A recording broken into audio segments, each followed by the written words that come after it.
eu acho que não é obrigatório o varejista ir para o online. Ele tem que entender que o online vai existir sempre, né? Daqui para frente, mais, talvez vai diminuir um pouquinho com o fim da pandemia, mas se ele não tiver vocação para isso, ele tem que se especializar no varejo dele offline. Agora, ele tem que usar as ferramentas online para potencializar o negócio dele offline. Então, assim, que use as redes sociais, que use o WhatsApp, sabe, que traga o shopper para dentro da loja dele através das ferramentas digitais. E não necessariamente ele precisa vender no digital, né? Talvez eu me expressei errado nesse sentido. Ele não precisa ter um e-commerce, ele não precisa vender online. Se ele puder vender, aumenta a sua possibilidade de faturamento, tá? E ele pode vender dentro de um e-commerce ou ele pode vender no marketplace. Ele pode ele mesmo pegar o produto dele como varejista e colocar em qualquer marketplace, né? E ele faz ali a parte logística, por exemplo. Mas eu diria que a gente tem que tomar certo cuidado com essa orientação de ser obrigatório, porque a gente sabe que é um movimento difícil e às vezes pode ser um movimento arriscado também, né? Agora, não dá para negar que ele vai concorrer com empresas online, não dá para negar que o consumidor se acostumou a comprar online com a pandemia.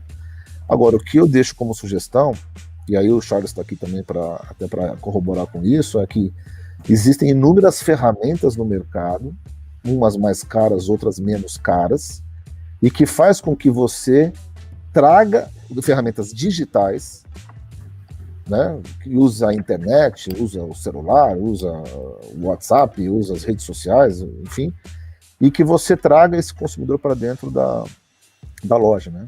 É o que a gente chama de jornada de compra, né? O que é a jornada de compra, né? A jornada de compra começa fora da loja, né? Quando a gente, como shopper em potencial, às vezes você nem sabe exatamente o que você quer comprar. Essa fase a gente chama de aprendizado e descoberta, né? Eu ainda estou tentando descobrir qual é o meu problema e como que eu vou resolver esse problema. Isso é tudo uma questão, eu diria, mental, né? Às vezes não está nem muito explícita, né? E você não consegue perceber, mas às vezes você tem uma situação, você fala, pô, eu preciso resolver essa situação, mas ainda você não sabe qual marca você vai comprar, qual categoria e qual formato, né? Depois você tem uma segunda fase dessa jornada de compra, que é o reconhecimento do problema. Você reconhece que você tem um problema de fato, né? E aí você tem que solucionar aquele problema, que é a terceira fase, que é quando você já considera uma possível solução, né? Então, você já sabe que você tem um problema, você já começa a identificar mentalmente quais são as soluções possíveis para atacar aquele problema, e aí você vai para a quarta etapa, que é a decisão de compra. Essa jornada, que a gente chama de... São essas 4 etapas, mais ou menos dessa forma, não necessariamente desse jeito que eu falei, mas contextualizando é mais ou menos isso. Esse processo, ele começa bem antes de você entrar dentro de um ponto de venda, né? Então, quando você está acessando as redes sociais, quando você está sendo influenciado por essas mídias digitais, que são muito mais baratas do que as convencionais, aumenta a chance, por exemplo, de no momento da decisão, que é a quarta etapa, ou no momento ali da consideração da solução, de você fazer parte daquele processo decisório, ou seja, você pode entrar dentro desse rol de oferta de solução, né? Então, eu costumo dar um exemplo assim, vamos pegar de novo o pequeno varejo sem querer se estender muito. Às vezes é comum, você passa em frente a uma loja supermercadista, ou uma loja de materiais elétricos, ou uma pequena loja de utilidades domésticas, né? É muito comum nos grandes centros, né? Quando a gente vai para 25 de março, quando a gente vai para esses mercados mais populares, é muito comum a gente ver o cara com microfone, né? Chamando o consumidor para dentro da loja, né?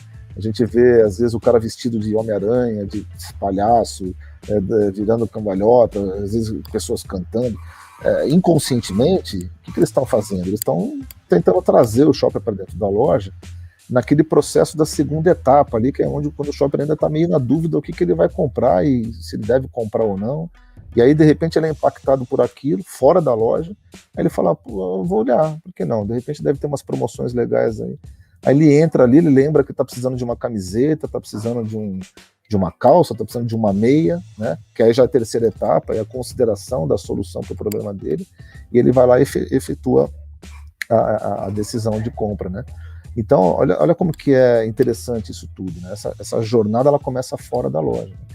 Então, a recomendação que eu dou para os varejistas é, se você puder entrar no online, ótimo. Se você não puder, tente ao menos usar as ferramentas digitais que estão por aí para poder trazer esse shopper para dentro da sua loja.